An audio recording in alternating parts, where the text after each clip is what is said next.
আমাৰ যি অধিৱেশনত সাংস্কৃতিক কাৰ্যসূচী তেনেকৈ আমাৰ ওচৰৰ যি জনগোষ্ঠীয় কৃষ্টি প্ৰদৰ্শন লগতে আমাৰ নিজৰ যি কলা কৃষ্টি এইখিনি প্ৰদৰ্শনৰ ভিত্তিত আমি অনুষ্ঠান ৰাখিছোঁ। লগতে আমাৰ যি ছিংগাৰৰ প্ৰগ্ৰাম ভিত্তিত আমি 4জন গীতিকাৰৰ আমি নিমন্ত্ৰণ জনাইছোঁ। লগতে ছিংগাৰ আমাৰ ত্ৰিদীপ গগৈ ডিব্ৰুগড়ৰ হয় টিংখাঙৰ, আৰু ৰাকিস্মিতা গগৈ ধেমাজিৰ হয়, আৰু ডিকি সোণোৱাল শদিয়াৰ, এইকেইজনকে আমি আমাৰ অনুষ্ঠানলৈ নিমন্ত্ৰণ জনাইছোঁ। লগতে আমাৰ ওচৰ চুবুৰীয়া যি জনগোষ্ঠীয় কৃষ্টি প্ৰদৰ্শনটো থাকিব সেইবোৰে আৰু থাকে। প্ৰতিনিধি আমাৰ জোনাই মহকুমাৰ ভিত্তিত যি প্ৰতিনিধি হ'ব, তেতিয়া তাত আমি প্ৰায় 100জন মানৰ ভিত্তিত ঠিক কৰিছোঁ। লগতে আমাৰ যিখন ডেকাপাম আঞ্চলিক আছে, ডেকাপাম আঞ্চলিকত আমি প্ৰায় 70-80জন মানৰ ভিতৰত আমি এক্সপেক্ট কৰিছোঁ। আৰু তেনেকৈ আমি প্ৰতিনিধি থ্ৰুৱেদি আমাৰ যি লক্ষ্য উদ্দেশ্য লৈছোঁ সভাৰ যদি আমি বাৰ্তা দিব বিচাৰিছোঁ চৰকাৰখনক। আমাৰ প্ৰতিনিধি সভাতে আমাৰ নিৰ্দিষ্ট জ্যেষ্ঠসকল আছে, আমাৰ সংগঠনৰ বিষয়ববীয়াসকল আছে, তেখেতৰ লগত আলোচনা বাৰ্তালাপৰ ভিত্তিত আমাৰ তেনেকুৱা ধৰণৰ পৰিসৰ হ'ব। হয়, নতুন কমিটি গঠন কৰা হ'ব। আমাৰ যি মহকুমা সমিতিখন আমাৰ আছিলে আগতে, মহকুমা সমিতি তদন্ত সমিতি হিচাপে আছিলে, গোটেইখন সম্পূৰ্ণ হোৱা নাই, সম্পূৰ্ণকৈ গঠন কৰা হ'ব। লগতে ডেকাপাম আঞ্চলিকখনৰ নতুন কমিটি গঠন হ'ব। তাতে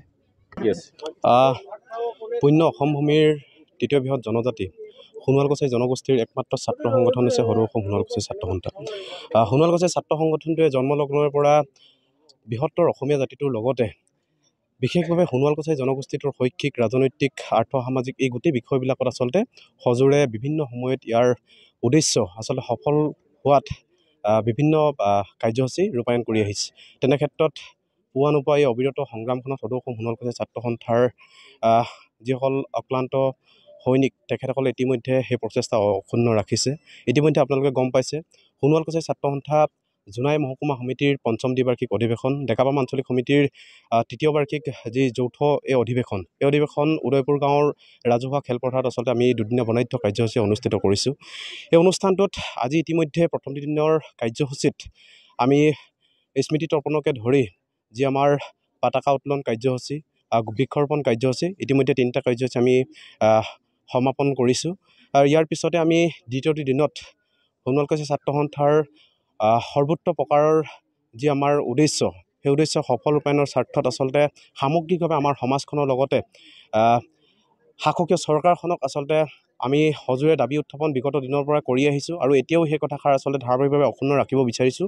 যিহেতু সোণোৱাল কছাৰী জনগোষ্ঠীৰ লোকসকলে 2005 চনত সোণোৱাল কছাৰী সাহিত্য সাহিত্য পৰিষদখন আচলতে আমি লাভ কৰিছিলোঁ। যদিও এই সোণোৱাল কছাৰী সাহিত্য সাহিত্য পৰিষদখন আচলতে আমি লাভ কৰিছিলোঁ, কিন্তু ই কেৱল মাত্ৰ আচলতে নামমাত্ৰ এখন পৰিষদহে আচলতে আমাক প্ৰদান কৰিছে, যিটো অসম চৰকাৰে তেখেতসকলৰ উদ্দেশ্যৰে আচলতে এই পৰিষদখন আচলতে কৰ্তনো কৰিব পাৰে বা ইয়াক স্থায়ীভাৱে ৰাখিব পাৰে। গতিকেলৈ তেনে ক্ষেত্ৰত আমি সোণোৱাল কছাৰী ছাত্ৰ সন্থাৰ তৰফৰ পৰা আমি সজোৰে দাবী উত্থাপন কৰিব বিচাৰিছোঁ অসম ৰাজ্য চৰকাৰৰ লগতে কেন্দ্ৰীয় চৰকাৰক। সোণোৱাল কছাৰী সাহিত্য সাহিত্য পৰিষদখনক আচলতে সাংবিধানিক গ্ৰান্তিযুক্ত এখন সাহিত্য সাহিত্য ৰূপে আচলতে পৰিণত কৰিবলৈ তেখেতসকলে পদক্ষেপ গ্ৰহণ কৰক। ইয়াৰ অন্যথা কিন্তু সদৌ অসম সোণোৱাল কছাৰী ছাত্ৰ সন্থাই অনাগত দিনত আচলতে আমি ইয়াৰ আচলতে এই জনগোষ্ঠীটোৰ যি পৰিষদ, সৰ্বোচ্চ প্ৰকাৰৰ জনগোষ্ঠীটোৰ লোকসকলক আচলতে আগবঢ়াই নিয়াৰ ক্ষেত্ৰত এই পৰিষদখন আচলতে গঠন কৰি দিছিল। এই পৰিষদখনক আচলতে যদিহে তেখেতসকলে সাংবিধানিক গ্যাৰাণ্টিযুক্ত আচলতে পৰিষদলৈ তেখেতসকলে উন্নতিকৰণ নকৰে, তেতিয়াহ'লে কিন্তু সদৌ অসম সোণোৱাল কছাৰী ছাত্ৰ সন্থাই সামগ্ৰিকভাৱে সোণোৱাল কছাৰী জনগোষ্ঠীটোৰ লোকসকলক লৈ তীব্ৰ আন্দোলন গঢ়ি তুলিব।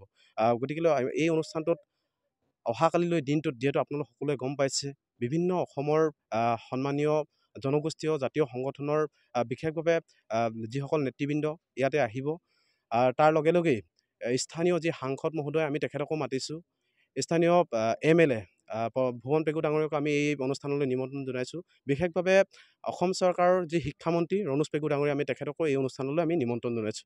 আশা ৰাখিম অনাগত আহিবলগীয়া কাইলৈ দিনটোত বিশেষভাৱে আজিৰ দৰে আচলতে এই অনুষ্ঠানটো সৰ্বোচ্চ প্ৰকাৰৰ সাফল্যমণ্ডিত কৰে, আৰু তাৰ বাবে এই অনুষ্ঠানটো সৰ্বোচ্চ প্ৰকাৰৰ সাফল্যমণ্ডিত স্বাৰ্থত এই অঞ্চলবাসী ৰাইজৰ উপস্থিতি আমি একান্তই কামনা কৰিছোঁ। फै बयबो फै जमदुवा दखरानि थाखाय मोनसे फोसावथाय गसाइगाव महकुमानि सिङाव थानाय जमदुवा दखरा एबसुआ सानथामनि हाबाफारिजों गाजा गोमजायै 5थि खेब बोसोरसालिया जथुम्मा खुंफुंगोन। फैगौ नभेम्बर दाननि 6, 7 आरो 8 खालारखालि सानथामनि मेहेरगोनां हाबाफारिजों गाजा गोमजायै खुंफुंगोन। मख'नो गोनांदि खुंफुंनो गोनां जथुम्मायाव बायदि मेहेरगोनां आयदाफोरबो लाफानाय जादों। बेबायदिनो भलिबल, काबादि, खन्थाइ आवरायनाय, लिरनाय बायदि बायदि दिन्थिफुंनाय आयदाफोर लोगोआव जांख्रिथायारि देंखोगिरि दैख्लं खुंगुर बसुमतारी देंखोमु 1, 2, 3 मेथाइ खननाय बादायलायनायबो लानाय जागोन। फारि बायदियै देंखोमु 1, 2, 3 मेथाइ रोजाबनायाव दखरानि बेन्दोंआव थानाय गामिफोरनिफ्राय 14 बोसोरनिफ्राय 30 बोसोरसिमनि गेजेराव थानाय बिजाथिफोरा मेथाइ रोजाबगिरिफोरा बादायलायनायाव बाहागो लानो हागोन।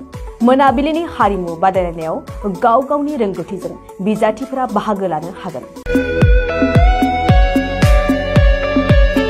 एक्जिबिशन दिन्थिफुंनायखौ 6 नबेम्बरनिफ्राय जोबजासिम नुनो मोनगोन। 6 नबेम्बरनिफ्रायनो भलिबल आरो काबादि गेलेनाय बादायलायनाया जागोन। 8 नबेम्बर 2022 इं अक्ट' खालारखालि हारिमु मोनाबिलियाव मिस्टार प्रेक्टिकल बसुमतारी आरो मिस दीप्ति बसुमतारी मोननि गाब गोनां हारिमु आरो फेस्ला दिन्थिफुंनायखौ नुनो मोनगोन।